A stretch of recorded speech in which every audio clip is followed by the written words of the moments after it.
Bonjour et bienvenue sur la chaîne On y joue, et tout d'abord bonne année 2024 car nous sommes au tout début de l'année 2024.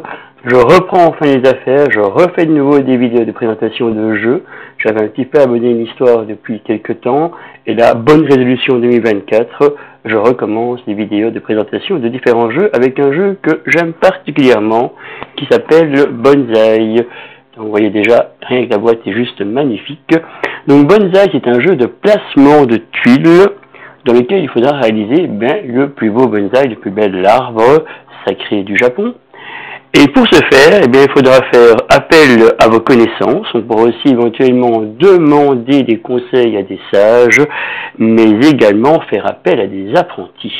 Tout cela en gérant des cartes, un paquet de cartes que l'on va devoir piocher et gérer cela de main de maître, pouvoir placer le mieux possible nos parties de bonsaï. C'est un jeu qui se joue à partir de 10 ans, pour des parties d'environ 40 minutes, nettement plus courtes à 2 joueurs, et pour des parties de 1 à 4 joueurs. Mais avant d'aller plus loin, voyons un peu la mise en place de bonsaï. Et bien voilà, nous nous retrouvons pour une mise en place à 2 joueurs, enfin pas tout à fait, je vais expliquer dans quelques secondes pourquoi, est-ce qu'il y a un petit changement qui va être fait pour être à 2 joueurs, mais pour l'instant voilà à quoi ça ressemble.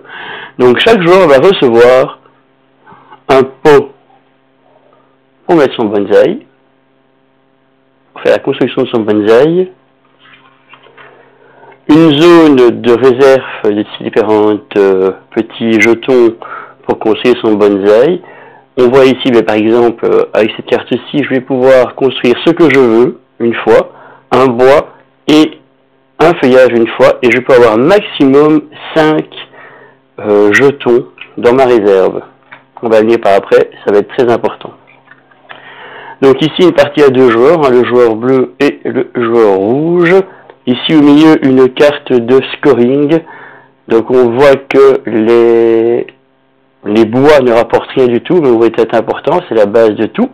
On voit que les feuillages vont rapporter 3, que les petites fleurs vont rapporter, les petites fleurs comme celui-ci, vont rapporter 1 par côté de fleurs, on va dire pétale de fleurs qui est libre, et les fruits, si tant est qu'ils soient seuls sur 2 feuillages, vont rapporter 7 points de victoire. Donc voilà pour le scoring. Mais ce n'est pas tout. Vous voyez ici sur le côté, j'ai tiré au hasard parmi les 5 ou 6, je ne sais plus, types de bonus différents. J'ai tiré au hasard 3 couleurs de bonus. On va devoir avoir il va y avoir différentes stades de gain de points. Donc, premier stade, c'est s'il y a, par exemple, ici pour les fruits, s'il y a 3 fruits, eh bien, dès que j'ai atteint 3 fruits, je prends immédiatement cette palette-ci. Si je décide de ne pas la prendre, elle est perdue à tout jamais. Et peut-être que je vais la prendre pour après. Celle-ci, si j'atteins 4 fruits, eh bien, je vais gagner 11 points de victoire, je la prends directement. Et si je me dis, non, 4 fruits, c'est trop facile, je vais essayer d'atteindre 5 fruits, j'attends les 5 fruits, et je prends la palette 5 fruits. Si par hasard, je n'atteins pas la palette, les 5 fruits, je ne peux pas retourner en arrière pour prendre la palette 4 fruits. Une fois qu'on a refusé de prendre le bonus, on ne peut pas retourner en arrière. Alors je disais que c'était une mise en place pour 2 joueurs, on a ici les 2 joueurs. Quand on joue à 2 joueurs, on retire la palette du milieu. On aura juste la palette de début, le petit objectif, et le gros objectif, nous n'aurons pas. Les objectifs moyens, ceux-là peuvent retourner dans la boîte. Donc voilà, je remets un peu plus visible le deuxième bonsaï, voilà.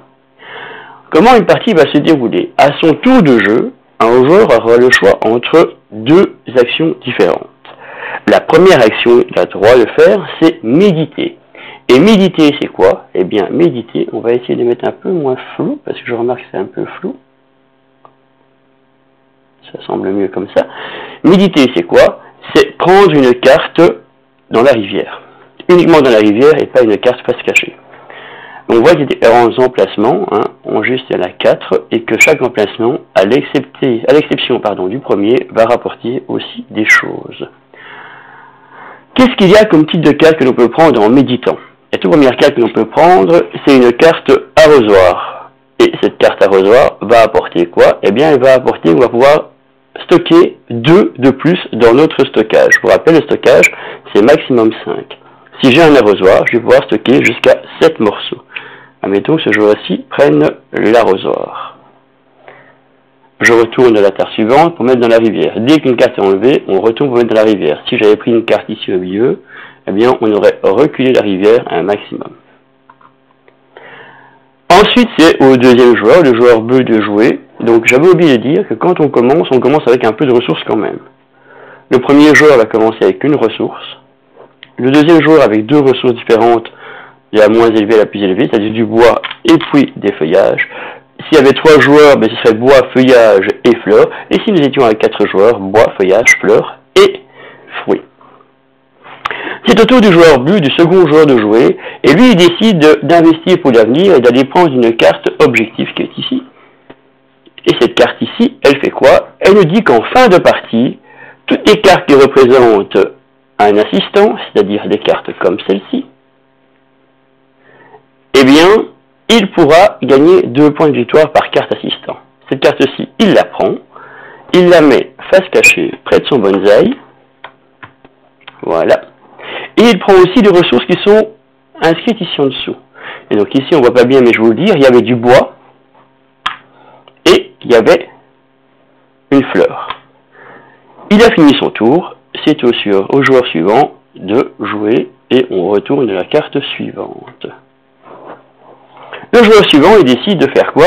Eh bien, d'offrir plus de construction, de possibilités de construction. Et il pourrait prendre celle-ci où c'est pouvoir construire un fruit, ou celle-ci où c'est pouvoir construire du bois. Il va prendre celle-ci parce qu'elle offre 2 bonus en plus. Donc il la prend.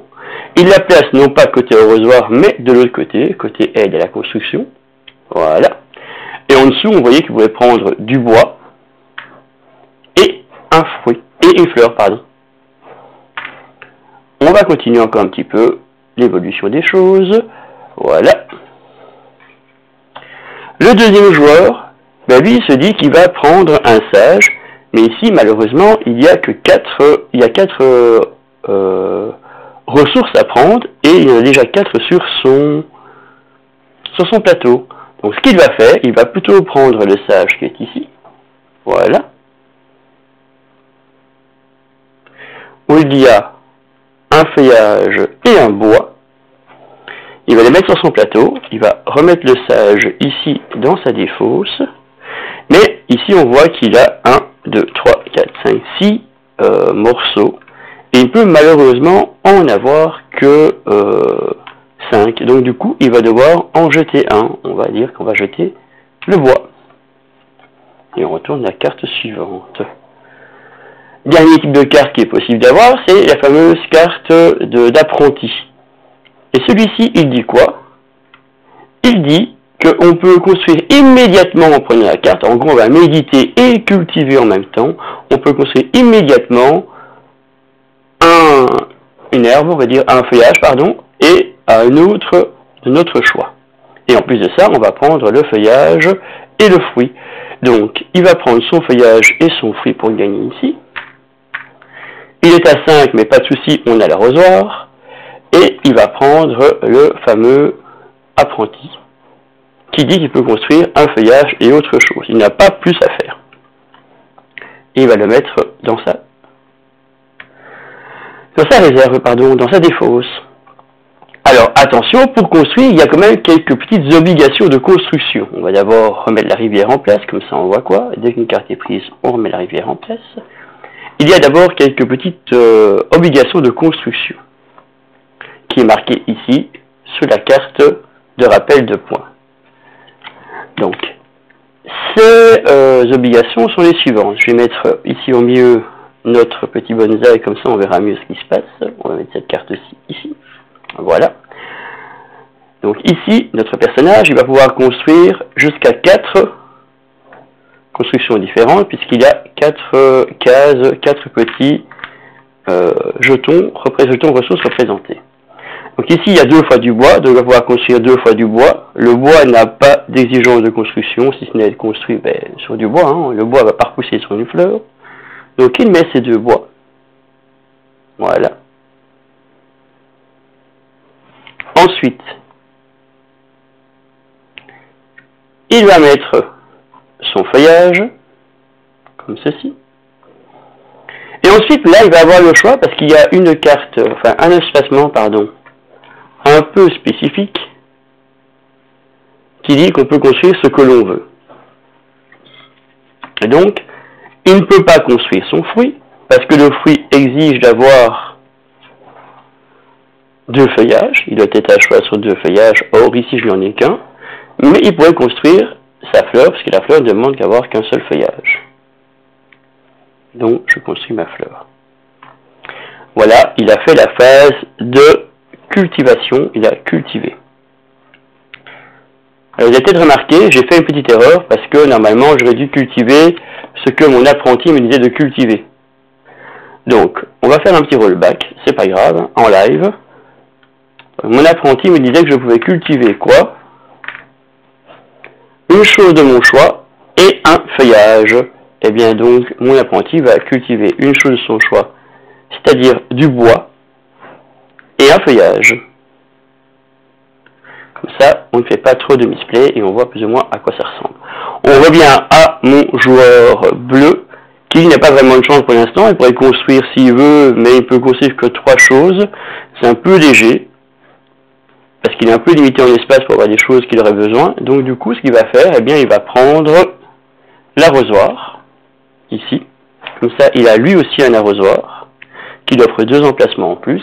Et alors, sous cette case-ci, on peut prendre ou du bois, il y a un petit backslash au milieu, on ne va pas voir l'écran, ou du feuillage. Il va prendre du feuillage. On glisse, on revient à celui-ci, qui lui a tout intérêt à venir prendre le sage, parce que le sage, il va déjà prendre un feuillage, une fleur, il n'a plus rien, il n'a plus qu'un 2 trucs de construction, mais comme il a un plus 2, il peut aller jusqu'à 7 ressources. Donc voilà. Et ensuite, il va aussi également prendre ce qui est ici en dessous, c'est-à-dire un feuillage et un fruit. Il ne dépasse pas parce qu'il est assis. Le sage, encore une fois, il va placer ici. On va finir le tour avec notre petit personnage bleu ici, qui lui va faire quoi? Il va prendre ici la possibilité de pouvoir construire un fruit, qu'il va placer ici. En dessous, il y avait quoi? Un fruit et un feuillage qu'il va placer ici. Et on va glisser le tout. Et on va jouer comme ça tout le tour pour finir par construire, soit de méditer, soit de cultiver pour faire grossir notre bonsaï. Dès que tout le paquet de cartes ici est vide, on fait encore un dernier tour avec les cartes qui sont sur le plateau. Le joueur qui a vidé le paquet de cartes pourra lui aussi encore faire un tour de jeu. Donc soit on va encore faire une méditation, soit on va encore faire une construction. Une fois que tout ça est terminé, il y a un chouette petit carnet de points qui nous aide à noter les points. D'abord les feuillages, ensuite les fleurs, ensuite les fruits. Puis après ça, on verra sur nos 4 objectifs. Voir si on a pris les différentes petites tablettes objectifs ici à côté. On additionne le tout. Et celui ou celle qui a le plus de points a gagné, tout simplement. Je reviens vers vous dans quelques instants pour vous dire ce que nous avons pensé de Bonsaï. Donc voilà, maintenant vous savez à peu près tout sur Bonsaï. Je vais vous dire ce que nous avons pensé de Bonsaï. On y a joué à 2 joueurs, à 3 joueurs et à 4 joueurs. À 2 joueurs, c'est vraiment une partie où on est un petit peu dans son coin chacun, parce qu'on ne sait pas vraiment embêter l'autre pour prendre des cartes. On peut vraiment bien anticiper par contre le jeu, on peut vraiment bien envisager les choses à venir, mais c'est vraiment un peu chacun dans son coin. C'était le petit reproche que je pourrais faire à ce jeu, mais c'est le seul petit reproche que je pourrais faire à ce jeu-là. C'est un jeu où le matériel est vraiment de très très bonne facture, c'est du gros carton, les cartes sont belles, les dessins sont magnifiques, il y a différents petits pouvoirs, façon de parler des cartes, donc c'est vraiment très agréable. Eux disent à partir de 10 ans, mais si votre enfant est joueur à partir de 8 ans, il n'y a pas de souci, il va pouvoir y jouer sans aucun problème. 40 minutes pareil, c'est un timing pour 4 joueurs avec des joueurs plutôt lents, mais à 2 joueurs on fait environ 25 minutes. Donc voilà, ça aussi c'est intéressant de dire on peut sortir un petit jeu rapide sur un coin de table. Il prend pas énormément de place, hein. Sur une table basse on peut même y jouer, c'est assez agréable dans le salon. Que dire d'autre de ce jeu? Donc j'ai dit il était magnifique, rien qu'à voir la boîte, il est vraiment splendide. Il y a un mode solo qui est pensé, qui est vraiment pas mal, je l'ai testé. Il est vraiment très agréable en mode solo. Il y a deux possibilités, soit le mode solo, vous allez viser un objectif de points, donc, comme c'est marqué ici dans le règlement, hein, voilà. Donc un objectif de points avec des niveaux de faible à extrême. Ou il y a deux petits scénarios qui sont proposés aussi, avec un objectif de points à atteindre aussi, mais avec vraiment aller chercher certaines cartes objectifs. Donc c'est vraiment très intéressant. On voit ici, je vous montre un peu le livre de règles, il est vraiment très bien fichu. Il fait quoi? Une dizaine de pages, 12 pages, mais comme on voit avec beaucoup d'illustrations. Il est vraiment très clair, tous les petits cas de figure sont repris dedans, enfin tous ceux que j'ai rencontrés jusqu'à présent du moins. Donc voilà, avec un peu d'historique aussi, l'origine du bonsaï et différents types de bonsaï que l'on peut trouver. Voilà, avec un peu de culture. Et ici à la fin, un petit récap de toutes les cartes qu'on peut avoir et différents objectifs, une explication rapide des objectifs. Donc, mais les cartes sont très claires en soi. La petite carte de scoring est vraiment très agréable aussi. Donc c'est vraiment un très chouette jeu auquel on s'est pas mal amusé déjà, hein, même s'il est sorti fin 2023. Il est vraiment très chouette. On vous le conseille vraiment tant pour des familles que pour des joueurs un peu plus avertis, mais en famille on va vraiment s'amuser. Je avertis à un moment ou à un autre risquerait peut-être de s'ennuyer. Donc c'est quand même un énorme facteur chance aussi d'avoir la bonne carte qui se retourne au bon moment. On a fait des parties où je me suis retrouvé avec des 3 arrosoirs et mon adversaire avec juste un arrosoir. Ça fait que j'avais une grosse quantité de stockage que lui devait à chaque fois construire. Et moi ma construction c'était une phase de construction pour construire beaucoup de parties de mon arbre. Donc voilà, c'est vraiment à voir un peu, mais c'est vraiment un très chouette jeu, très agréable, très bien illustré, une chouette mécanique que j'avais pas encore beaucoup rencontré dans ce type de jeu là. Donc bonsaï, nous on y joue. Et toi, y joues-tu?